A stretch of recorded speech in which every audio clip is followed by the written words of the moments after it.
बिस्मिल्लाहिर्रहमानिर्रहीम। अस्सलाम वालेकुम बच्चों, मेरा नाम अकबर अहमद हुसैन है और आप लोग मेरा चैनल देखते हैं लर्न विद अकबर अहमद। तो बच्चों आज जो है हम फर्स्ट ईयर की जो कंप्यूटर साइंस की बुक है जो आईसीएस और एफएआईटी के लिए जो फर्स्ट ईयर की न्यू पीडीपी की बुक है, इसमें आज हम बच्चों लॉन्ग क्वेश्चंस को डिस्कस करेंगे। ये चैप्टर नंबर 8 है हमारे पास online research and digital literacy.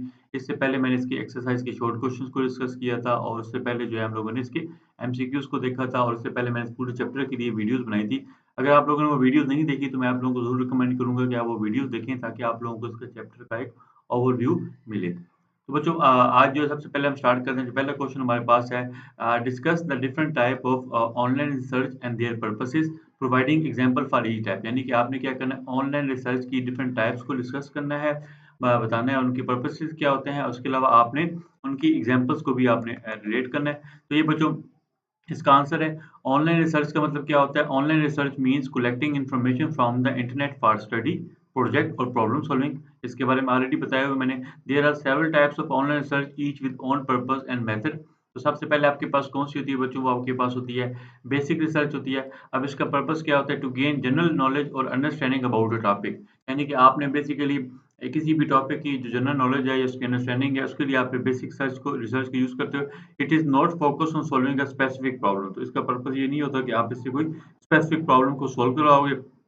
For example, a student searches what is artificial intelligence to learn the basic concept. Student this type is just to increase your understanding, not to find a solution. ठीक हो गया?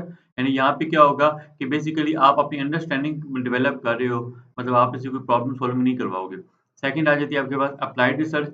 इसका purpose क्या होता है? To find solution for real life problem using existing knowledge. यानी कि आपके पास एक नॉलेज पहले से पता होता है। अब आप क्या करते हो? आप उसकी मदद से जो है कोई ना कोई रियल लाइफ प्रॉब्लम है, उसके लिए सॉल्यूशन जो है निकालते हो। For example, a company researches how to improve online customer services using AI chatbot. यानी कि एक कंपनी है वो रिसर्च करती है कि किस तरीके से जो है ऑनलाइन कस्टमर की सर्विस को एआई चैटबॉट से आप उसको इम्प्रूव कर सकते हो। This type helps to apply knowledge to practical life problems. ठीक हो गया? अब आ जाते हैं बच्चों तीसरा, इसमें आ जाता है क्वांटिटेटिव रिसर्च। तो क्वांटिटेटिव का मतलब ही क्या होता है कि ये न्यूमेरिकल डाटा के मतलब होता है। To collect numerical data and analyse it using statistic और नंबर। तो इसके बारे में बच्चों चैप्टर नंबर 5 में मैंने ऑलरेडी बताया था किस तरीके से आप डाटा को डील करते हो, उसमें डाटा को एनालाइज करते हो। Surveying 500 student to know how many hour they spend online for study. It deal with number, graphs and percentage. तो यहाँ पे क्या होगा कि आप 500 स्टूडेंट का सर्वे कर रहे हो और ये करना चाह रहे हो कि कितने घंटे जो है वो ऑनलाइन स्पेंड करते हैं स्टडी के लिए।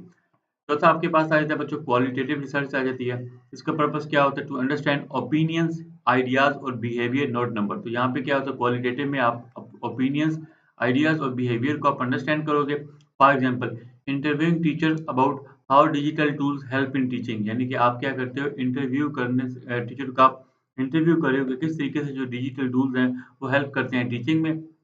अब इसका पर्पस क्या होता है? It focuses on what people think और फील, नॉट ऑन फिगर। तो यहाँ पे क्या पर्पस होगा कि लोग क्या सोचते हैं और क्या महसूस करते हैं, यहाँ पे फिगर्स के बारे में आपका कोई नहीं होता क्योंकि फिगर्स को ऑलरेडी आपका क्वांटिटेटिव रिसर्च वो डील करे। अब आ जाते हैं बच्चों इसमें पांचवी जो रिसर्च की टाइप है वो हमारे पास होती है एक्सप्लोरेटरी रिसर्च होती है। इसका मतलब क्या होता है? To explore a new topic और idea when you don't have even enough knowledge. ठीक है? यानी कि आप क्या करते हो? नए आइडियाज़ को या नए टॉपिक को आप एक्सप्लोर करते हो जबकि आपके पास उसके बारे में नॉलेज नहीं होता। एग्जाम्पल क्या है? A student studies how virtual reality can be used in education. तो वर्चुअल रियलिटी के बारे में बच्चों मैंने ऑलरेडी आप लोगों को बताया हुआ है। It is used when we are just exploring something new. तो ये वही होता है कि जब आप कोई नई चीज़ को एक्सप्लोर कर रहे हो। अब आ जाते हैं बच्चों उसमें डिस्क्रिप्टिव रिसर्च। डिस्क्रिप्टिव रिसर्च क्या होती है? इसका पर्पस होता है to describe the characteristic of a subject और सिचुएशन क्लियरली। यानी कि कोई भी आपके पास सब्जेक्ट है, मज़मून है या कोई भी आपके पास सूरत-ए-हाल है, उसके बारे में जो उसकी ख़ुसूसियात हैं, उसको आपने डिस्क्राइब करने के लिए आप डिस्क्रिप्टिव रिसर्च का यूज़ करते हो। For example, common use of the internet among college student. यानी कि जो इंटरनेट का जो आम इस्तेमाल है कॉलेज के स्टूडेंट के दरमियान में। It explain things in detail but does not find the cause और रीज़न। ठीक है? अब कंक्लूजन आ जाता है मुझे उसका।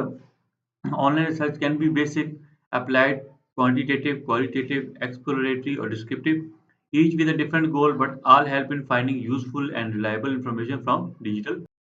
तो बच्चों अब आ जाते हैं क्वेश्चन नंबर 2 पे। Explain the concept of digital literacy and its key components.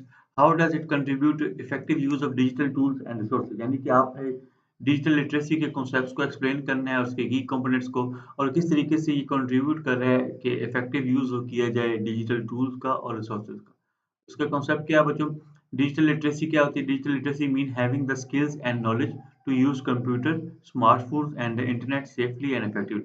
यानी कि आपके पास डिजिटल लिटरेसी में क्या होता है? आपके पास कोई स्किल्स होगा या नॉलेज होगा किस तरीके से आपने कंप्यूटर को इस्तेमाल करना है, स्मार्टफ़ोन्स को यूज़ करना है और इंटरनेट को सेफली और इफेक्टिवली। अब होगा क्या? A digital literate person can find, understand, evaluate and share information online in a responsible way. जो डिजिटल लिटरेट पर्सन होगा ना बच्चों, वो इन्फॉर्मेशन को फाइंड भी कर सकता है, इन्फॉर्मेशन को समझ भी सकता है और उसको जाँच भी सकता है और शेयर भी कर सकता है ऑनलाइन बड़े आसानी के साथ और ज़िम्मेदाराना तरीके के साथ। In simple words, digital literacy means knowing how to use technology wisely and correctly यानी कि किस तरीके से आप टेक्नोलॉजी को समझदाराना तौर पे और ठीक तरीके से आप उसको यूज़ करते हो। अब इसके बाद जो की कंपोनेंट्स आ जाते हैं डिजिटल लिटरेसी के तो सबसे पहले होता है using technology, being able to use devices, application and online tools for study, communication and work. यानी कि इस काबिल हो जाना है कि आप डिवाइसेज़ की मदद से ऐप्स को या ऑनलाइन टूल्स को यूज़ कर सको स्टडी के लिए, कम्युनिकेशन के लिए और वर्क के लिए। स्टडी मतलब आप कोई ऑनलाइन टॉपिक सर्च करना चाहो, कम्युनिकेशन मतलब आप फेसबुक यूज़ कर रहे हो, किसी के साथ मैसेज कर रहे हो, वर्क मतलब कि आप कोई ऑनलाइन जो है मतलब सर्विसेज़ प्रोवाइड कर रहे हो। For example using Microsoft Word to type an assignment Microsoft Word के बारे में आप लोगों को पता है कि जिस डॉक्यूमेंट में मैं ये काम कर रहा हूँ और गूगल मीट क्या होता है कि जहाँ पे आप ऑनलाइन क्लासेस लेते हो ज़ूम में भी वही तरीके का होता है student should know how to use devices and applications properly. दूसरा आ जाएगा इवैल्यूएटिंग सोर्सेज़ यानी कि सोर्सेज़ को इवैल्यूएट करना, checking weather online information is true, reliable and from a trusted source यानी कि आपने एक इन्फॉर्मेशन है, मालूमात आपके पास आप चेक करो क्या वो ट्रू है, रिलायबल है मतलब आप उस पे रिलाई कर सकते हो और किसी भी ओरिजिनल या ट्रस्टेड सोर्स से आई हुई है। For example trusted news from BBC और UNESCO instead of random blog यानी कि आपको पता है कि अगर कोई बीबीसी भी न्यूज़ आ रही है तो वो ट्रस्टेड है, यूनेस्को पर आ रही है तो यूएन की एक साइट है, ठीक है? बजाय रैंडम ब्लॉग्स पे। तो इससे क्या होता है not everything on the internet is true we must verify before believing यानी कि हर चीज़ आपको इंटरनेट पे ट्रू नहीं मिलेगी, आपको उसको वेरीफाई करना पड़ेगा बिफोर बिलीविंग ठीक है। तीसरा आ जाएगा सर्चिंग फॉर इन्फॉर्मेशन यानी कि आप जो इन्फॉर्मेशन सर्चिंग करने जा रहे हो using specific keywords and search technique to find accurate and useful result यानी कि आप स्पेसिफिक कीवर्ड या सर्च टेक्निक को यूज करके आप एक्यूरेट और यूजफुल रिजल्ट्स को यूज करते हो for example typing benefits of cloud computing in education instead of just cloud computing यानी कि एक बच्चे ने क्लाउड कंप्यूटिंग को पे सर्च किया और एक ने जो है benefits of cloud computing in education तो इसका रिजल्ट जो क्या हो जाएगा ज्यादा एक्यूरेट और यूजफुल हो जाएगा ठीक है। तो स्पेसिफिक कीवर्ड्स क्या करते हैं specific keyword give you better and faster result. अब डिजिटल लिटरेसी हेल्प किस तरीके से कर रही है? Digital literacy helps people use digital tools more effectively, efficiently, make smart and informed decision, stay safe from online scams and fake news, communicate and share information responsibly. In short, digital literacy help us become smart user of technology instead of wasting time online. अब conclusion क्या आता है? Digital literacy teaches us how to use technology effectively, think critically and stay safe online यानी कि इसकी वजह से आप देखते हो कि किस तरीके से आप टेक्नोलॉजी को सही यूज़ कर सकते हो, इफेक्टिवली मौसर अंदाज में और क्रिटिकली थिंक कर सकते हो और स्टे सेफ रहते हो। इट इज़ अ की skill for student in today's digital world. ठीक हो गया? सो बच्चों अब हम आ जाते हैं क्वेश्चन नंबर 3 पे। तो ये हमारे पास क्या होता है? Explain the purpose of developing a clear and focused research question यानी कि आपने क्या करना है? आपने एक्सप्लेन करना है कि जो रिसर्च पेपर होता है क्लियर और फोकस का पर्पस क्या होता है? प्रोसेसेस क्या होते हैं?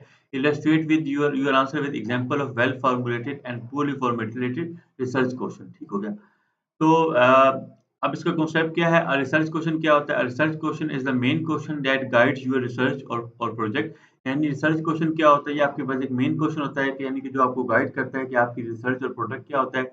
अब it tells you what exactly you want to find out यानी कि ये बताता है कि आपने एग्ज़ैक्टली क्या करना है। A good research question is clear मतलब कि एक अच्छा जो रिसर्च पेपर होगा वो बिल्कुल क्लियर होगा। मतलब उसमें सारी चीज़ें क्लियर बताई गई होंगी, स्पेसिफिक होगा, टू द पॉइंट होगा और फोकस होगा, नॉट टू ब्रॉड और not too narrow. In simple word a research question is the question your whole research tries to answer यानी कि एक रिसर्च क्वेश्चन में क्या होता है? एक क्वेश्चन होता है जिस पे आपकी पूरी की पूरी रिसर्च होती है कि आप उसका जो है आंसर कर रहे होते हो। अब प्रोसेस क्या होता है developing a clear and focus research question के। तो सबसे पहले step 1 choose a topic of interest, यानी कि आप वो टॉपिक चूज़ करें जो आपका इंटरेस्ट का हो। Start with a broad topic that you are interested in, for example social media. Always choose a topic that interest you so you stay motivated, यानी कि आप वो टॉपिक को चूज़ करें जो आपको जिसमें आपकी दिलचस्पी हो और जो आपको मोटिवेटेड रखे। सेकंड क्या होता है नैरो डाउन द टॉपिक, यानी कि अब आप टॉपिक को जो है ना और नैरो डाउन कर दो। Make your topic more specific by focusing on one part of it. For example, instead of social media, focus on effects on social media on students' grade. यानी कि social media का क्या effect है students की grade पे. A focus topic makes your research easier and meaningful.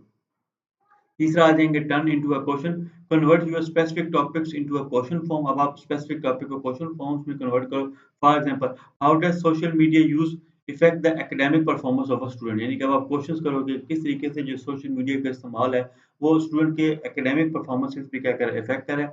Always ask a question that can be answer through data और study, यानी कि आप जो क्वेश्चन आस्क करो उसका जो आंसर है वो आप डाटा या स्टडी के थ्रू उसको आंसर कर सको। स्टेप 4 आ जाता है check if the question is clear और रिसर्चेबल, यानी कि आप चेक करो कि आपका जो क्वेश्चन है वो बिल्कुल क्लियर है और researchable. Ask yourself can this question be answer with facts और रिसर्च, यानी कि जो क्वेश्चन है ये इसके आंसर जो जवाब दिए गए हैं वो फैक्ट्स के साथ है रिसर्च के साथ है। इज इट टू ब्रॉड और टू नैरो, यानी कि बहुत ब्रॉड है या नैरो है। Is it clear to other, if yes your question is well formatted, if no improve it. ठीक है, इसमें बच्चों मेरे से जो है ना वो जो ये वाला पार्ट था वो मैं डिस्कस नहीं कर पाया। मैं आपको बताता हूँ तो उसको फिर आप लोग खुद भी थोड़ा-सा एक्सप्लोर कर लीजिएगा कि किधर गया? यहाँ पे कि एग्ज़ाम्पल थी वेल फॉर्मेटेड और पुअर फॉर्मेटेड की, तो इसको आप थोड़ा-सा ऑनलाइन सर्च कर लीजिएगा, आप लोगों को मिल जाएगी, ठीक है? तो ये बच्चों इसका कंक्लूजन था developing a good research question involves choosing a topic, narrow it down and forming a clear and focused question. A well-formulated research question helps the researcher to stay on track and find useful research. Question number 4 पे आ जाएंगे discuss the importance of research ethics in maintaining the credibility and reliability of research finding. Explain how unethical practices could affect the research community and society, यानी कि अब आपने research ethics की importance के बारे में बताना है किस तरीके से वो क्रेडिबिलिटी और रिलायबिलिटी को बरकरार रखती है रिसर्च फाइंडिंग में, और अनएथिकल प्रैक्टिसेस क्या होते हैं। तो इसका जो होगा research ethics are the rules and principle that guide how research should be done honestly fairly and responsibly. तो रिसर्च एथिक्स क्या होते हैं, कुछ रूल्स और प्रिंसिपल होते हैं जो कि एक रिसर्चर को गाइड करते हैं कि किस तरीके से उसकी रिसर्च ऑनेस्टली फेयरली और रिस्पांसिबल होनी चाहिए। They help ensure that information collected is true reliable and respectful toward other. In simple word, research ethics mean doing research in the right and honest way. अब importance क्या होती है research ethics की, ensure honesty and truthfulness. Ethical research make sure that data and result are not change और fake, यानी कि जो ethical research होती है वो उस चीज़ का आपको श्योर कर दिया है कि आपका जो डाटा या रिजल्ट है वो चेंज भी नहीं है फेक भी नहीं है। For example a student reports the real survey result not what he wants to do, मतलब जो स्टूडेंट है उसको जो है रियल सर्वे रिजल्ट का रिपोर्ट करना चाहिए बजाय इसके कि जो खुद से मैनिपुलेट कर दे। सो बच्चों सेकंड पे आ जाएँगे बिल्ड्स ट्रस्ट एंड क्रेडिबिलिटी, यानी कि आप ट्रस्ट और क्रेडिबिलिटी की बेस पे आप अपना ये काम करोगे। व्हेन रिसर्च फॉलोज एथिक्स, मतलब इखलाकियात को फॉलो करेगा, others can trust there finding, तो अगले लोग भी क्या करेंगे इसकी जो फाइंडिंग होगी उस पे वो यकीन करेंगे। Example scientist trust research that follows proper rules and method. ठीक हो गया? तीसरा आ जाएगा protects participants rights and privacy, यानी कि आप क्या करो जो पार्टिसिपेंट्स हैं उनके राइट्स और प्राइवेसी को क्या करो बच्चों आप प्रोटेक्ट करो। Ethical research respects people's privacy concern and safety, यानी कि जो एथिकल रिसर्च होती है ये बेसिकली क्या करती है लोगों की प्राइवेसी और कंसर्न और सेफ्टी को क्या करती है रिस्पेक्ट करती है। For example asking permission before using someone personal data in a project, यानी कि आप क्या करो आप एक परमिशन ले कि किसी से कि जो उसका समवन जो भी पर्सनल डाटा है उसको यूज़ करने के लिए। चौथा आ जाता है कि maintain the reputation of the research community, यानी जो रिसर्च कम्युनिटी है उसकी भी रेपुटेशन जो है ना उसको भी आपने बरकरार रखना है। Ethical practice help researcher maintain a good image in society, यानी कि जो एथिकल अखलाकियात को जो पे अमल करने वाले जो रिसर्चर होते हैं उनका एक सोसाइटी में एक अच्छा इमेज होता है। Universities and organisation value honest and ethical researchers. पांचवा आ जाता है contributes to the progress of society, यानी कि सोसाइटी की जो है ना तरक्की में भी इनका एक अहम किरदार होता है। When research is done ethically, the research result can help solve real world problem in education, health and technology. ऐसी ही बात है और इसका बच्चों कंक्लूजन क्या है? Research ethics are the backbone of reliable and credible research यानी कि रिसर्च एथिक्स जो होती है ये क्या होती है? ये बेसिकली रिलायबल और क्रेडिबल रिसर्च का बैकबोन होता है। They protect the truth, the participant and the reputation of the researcher. Unethical practices on the other hand can damage trust, misguide society and harm progress. Question number 5 पे आ जाएंगे discuss the various type of intellectual property and provide example of each explain how each type helps in protecting different kinds of creation and innovation. तो आपने intellectual property के बारे में discuss करना है इसकी मैंने आप लोगों को ऑलरेडी 5 टाइप्स बताई थी लिहाजा फिर भी इसको डिस्कस कर लेते हैं। Intellectual property means creation of the mind यानी कि इंटेलेक्चुअल प्रॉपर्टी का मतलब क्या होता है कि जो दिमाग की तख्लीक है that thing that a person create using ideas skills और क्रिएटिविटी नॉट फिजिकल वर्क यानी कि जो इंसान ने जो है अपने दिमाग से अपनी आइडियाज से अपने स्किल से और क्रिएटिविटी से एक चीज बनाई है। इट इंक्लूड्स इसमें क्या होता है इन्वेंशन कोई भी इन्वेंशन हो गई है कोई लोगोज हो गए हैं म्यूजिक सॉफ्टवेयर डिजाइन हो गए हैं brand names etcetera to protect such creation from copying और मिसयूज यानी कि कोई और इसको कॉपी करे या इसको इस गलत इस्तेमाल करे उसके लिए क्या होता है different type of IP rights are use होते हैं। तो सबसे पहले आपके पास आता है पेटेंट होता है बच्चों। अब पेटेंट प्रोटेक्ट्स न्यू इन्वेंशन और डिस्कवरी यानी कि पेटेंट का पर्पस ही क्या होता है आपकी कोई नई इन्वेंशन है या डिस्कवरी है उसको ये प्रोटेक्ट करता है। It gives inventor the exclusive right मतलब जो बनाने वाला है उसको उसी के सारे राइट्स होते हैं कि वो उसको बनाएगा उसको इस्तेमाल करेगा और बेचेगा अपनी इन्वेंशन को तकरीबन 20 साल के लिए ठीक हो गया। For example if someone invents a new mobile battery that last 7 day they can get a patent for it यानी कि अगर कोई बंदा जो है कोई नई मोबाइल बैटरी जो है वो इन्वेंट करता है जो कि 7 दिन तक चल सकती है ऐसे होता तो कोई नहीं है। तो क्या होगा इसके लिए फिर वो पेटेंट जो है वो अपने आप को करवाएगा। No one else can make और sell that battery without permission तो अब कोई बंदा और जो है ना इसको बना सकेगा और ना इस बैटरी को बेच सकेगा इसकी परमिशन के बगैर ठीक है। उससे क्या हो गया इसने प्रोटेक्ट पेटेंट ने प्रोटेक्ट कर दिया इन्वेंशन को और टेक्नोलॉजिकल इनोवेशन को। कॉपीराइट्स पे आ जाएंगे a copyright protects creative works such as books songs movies art work and computer program यानी कॉपीराइट क्या करेगा आपका जो क्रिएटिव काम है मिसाल के तौर पे आपने कोई किताब लिखी है या कोई म्यूजिक कंपाइल किया है या कोई मूवी बनाई है या कोई आर्ट का काम किया है या कोई सॉफ्टवेयर बनाया है तो ये कॉपीराइट्स में फाइल करेगा। It ensure that only the creator has the right to reproduce और डिस्ट्रीब्यूट द वर्क। ये क्या करेगा ये इस बात की यकीन दहानी करेगा कि जो क्रिएटर है उसी के पास इसके राइट्स होंगे कि इसको दोबारा से वो रिप्रोड्यूस कर सकता है या अपने काम को तक़सीम कर सकता है, डिस्ट्रीब्यूट कर सकता है। For example a youtubers videos और software developer code can not be copied without their permission. ठीक हो गया? इससे क्या हो जाएगा कॉपीराइट से आपकी जो लिटरेरी है, म्यूज़िकल, आर्टिस्ट और डिजिटल वर्क्स हैं, ये सारे के सारे क्या हो जाएँगे ये प्रोटेक्ट हो जाएँगे। अब आ जाते हैं बच्चों ट्रेडमार्क्स में। तो बच्चों अब आ जाते हैं हम ट्रेडमार्क में। तो ट्रेडमार्क क्या होता है? Trademark protects symbol, logos, words और brand name that identify a company और प्रोडक्ट। यानी कि ट्रेडमार्क क्या करता है? कोई भी सिंबल है या कोई भी लोगो है या कोई भी वर्ड है या कोई भी ब्रांड नेम है, उसके काम को आइडेंटिफाई प्रोडक्ट करने के लिए ट्रेडमार्क इस्तेमाल होता है। It helps people recognise the brand and avoid confusion यानी कि लोगों को हेल्प करता है कि वो ब्रांड की जो है उनको ब्रांड की पहचान हो और उनके दरमियान में कोई कन्फ्यूजन ना हो। फॉर एग्जांपल नाइकी का जो है वो टिक लोगो होता है और कोका कोला का इस तरीके से लिखा होता है name. No other company can use this कोई और कंपनी इसको इस्तेमाल नहीं कर सकती। इससे क्या हो जाएगा ट्रेड में ब्रांड की आइडेंटिटी रहेगी और प्रोडक्ट का नेम जो है ना वो भी सेफ रहेगा। चौथा आ जाता है बच्चों आपके पास इंडस्ट्रियल डिज़ाइन होता है and industrial design protects the visual appearance और शेप ऑफ अ प्रोडक्ट। यानी कि आपने कोई प्रोडक्ट बनाया है, उसकी जो विजुअल अपीयरेंस है यानी कि गाड़ी उसका जो नमूना है, मिसाल के तौर पे आपको पता है टोयोटा जीएलआई का एक स्पेसिफिक जो है एक नमूना होता है, सुजुकी कल्टस का होता है, कुछ शेप्स होती हैं, ना कि इसके फंक्शन और उसकी लुक्स को, ठीक हो गया? The unique shape of a Coca Cola bottle और the design of an iPhone, ठीक हो गया? तो ये इंडस्ट्रियल डिज़ाइन में आ जाएगा, इससे क्या हो जाएगा अपीयरेंस या डिज़ाइन और स्टाइल ऑफ प्रोडक्ट वो क्या हो जाएगा प्रोटेक्ट हो जाएगा। अब आ जाते हैं बच्चों आपके पास ट्रेड सीक्रेट होता है। तो ट्रेड सीक्रेट क्या होता है आपके पास? A trade secret is confidential business information. Confidential का मतलब क्या होता है? जो खुफिया राज़ में एक बिज़नेस इन्फॉर्मेशन होती है that gives the company a competitive as यानी कि जो कंपनी जो है जिसकी वज़ह से कंपनी जो है वो आगे एक्सेल होती है मतलब उसको कॉम्पिटिशन में आगे बढ़ती हासिल होती है। It is not registered officially ये ऑफिशियली रजिस्टर्ड नहीं होता। लेकिन ये क्या होता है कि सीक्रेट जो होता है वो आपने रखना होता है as long as it is केसी। For example the recipe of a KFC chicken यानी कि जो केएफसी चिकन की रेसिपी है या जो फार्मूला है कोका कोला का ये क्या है बेसिकली ये आपके पास एक ट्रेड सीक्रेट्स है। इससे क्या हो जाएगा कि जो इन्फॉर्मेशन है कॉन्फिडेंशियल वो बिजनेस प्रोसेस फार्मूला वो क्या हो जाएगा प्रोटेक्ट हो जाएगा।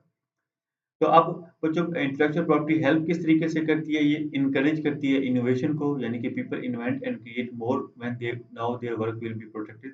इस तरीके से क्या होगा, जब लोगों को पता होगा कि उनका काम की प्रोटेक्ट होगा, तो वो और ज़्यादा इन्वेंशन और क्रिएट करेंगे। प्रिवेंट कॉपिंग एंड मिसयूज़, यानी कोई और बंदा आपके काम को ना कॉपी कर सकता है, ना उसको गलत इस्तेमाल कर सकता है। प्रोवाइड इकोनॉमिक बेनिफिट, यानी कि जो क्रिएटर है वो क्या कर सकता है, अपने आइडियाज़ की बेस पे पैसे भी कमा सकता है। बिल्ड्स ब्रांड एंड ट्रस्ट, तो इस तरीके से आपके ब्रांड बनते हैं और ट्रस्ट बनता है। Trademarks and copyright help in brand recognition and loyalty. अब बच्चों इसका कंक्लूजन क्या होगा? Intellectual property rights are essential to protect creativity and innovation, यानी कि इंटेलेक्चुअल प्रॉपर्टी राइट्स होते हैं, ये ज़रूरी होते हैं कि किस तरीके से आप क्रिएटिविटी और इनोवेशन को प्रोटेक्ट करो।